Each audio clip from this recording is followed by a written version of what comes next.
ఓం శ్రీ వారాహిదేవ్యే నమః. హిందూ పురాణాల ప్రకారం ప్రస్తుతం శ్వేత వరాహ కల్పం నడుస్తుంది. కల్పం అంటే చాలా పెద్ద కాలం. బ్రహ్మదేవుడి యొక్క రోజు కల్పం సుమారు 4.32 బిలియన్ సంవత్సరాలతో సమానం.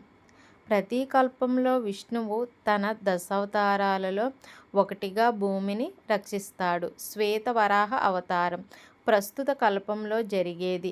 పురాణాల కథనం ప్రకారం ఈ కల్పం ప్రారంభంలో హిరణ్యాక్షుడు అనే రాక్షసుడు భూదేవిని అపహరించి సముద్రమ అడుగున దాచిపెట్టాడు. అప్పుడు విష్ణువు తన మూడవ అవతారమైన వరాహ రూపంలో వచ్చి భూమిని తన కోరలపై ఎత్తుకొని సముద్ర జలాల నుండి పైకి తీసుకొని వచ్చాడు.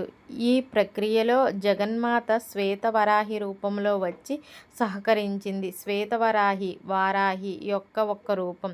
ఆమె శక్తి యొక్క అవతారం మరియు విష్ణువు యొక్క వారాహ అవతారానికి సంబంధించినది. ఈ రూపంలో ఆమె తెలుపు వర్ణములో తెలుపు రంగు వస్త్రములు మరియు ఆభరణాలు అలంకరించబడి ఉంటుంది. ఆమె జ్ఞానాన్ని, శుద్ధతను మరియు శాంతి సూచిస్తుంది. తెల్లని విశాలమైన కన్నులతో పవిత్రమైన దృష్టి శ్వేత వస్త్రధారిణి అయిన ఆ దేవిని భజిస్తున్నాను. ఆమె శ్వేతాభరణాలతో అలంకరించబడిన దివ్యమైన శరీరం కలది. తెల్లని గుడ్డుతో మెరిసిపోయే దంతాలతో విరాజిల్లుతుంది. తెల్లని పూలదండ, ముత్యాల హారం, తెల్ల పగడాలు మరియు బంగారు కంకణాలతో ఆమె చేతులు ప్రకాశిస్తాయి. శ్వేత అశ్వం పైన సవారీ చేస్తూ ఒక కోరికతో రాక్షసుల రక్తాన్ని పానం చేస్తున్న ఆ వారాహీదేవిని భజిస్తున్నాను.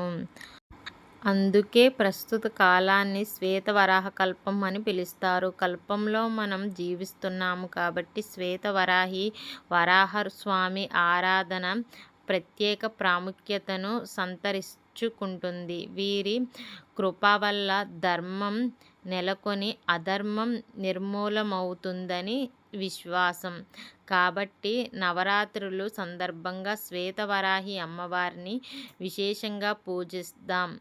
శ్వేతవరాహీదేవి శక్తి యొక్క శక్తివంతమైన స్వరూపం. ధైర్యం, వివేకం మరియు రక్షణను సూచించే ఆమె నవరాత్రి ఉత్సవాలలో ఒక ముఖ్యమైన దేవతగా వెలిగిపోతుంది.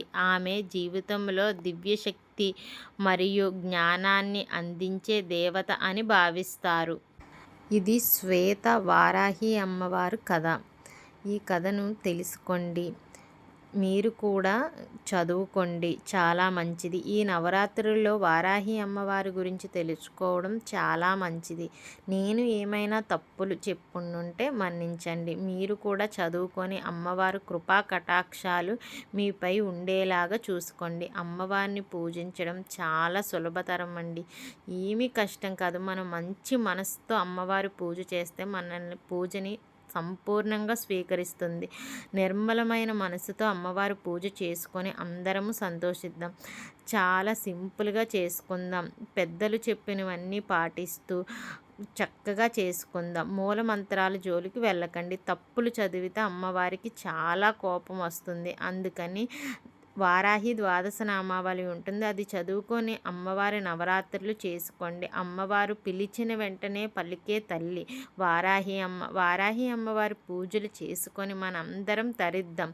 మన అందరితో పాటు ఇంకొంతమందికి తెలిసేలా చేద్దాం. నేను కూడా ఈ వీడియోస్ చేయడానికి కారణం నాలా తెలుసుకొని మీరు కూడా ఎంతో ఇష్టంగా చేసుకుంటారు.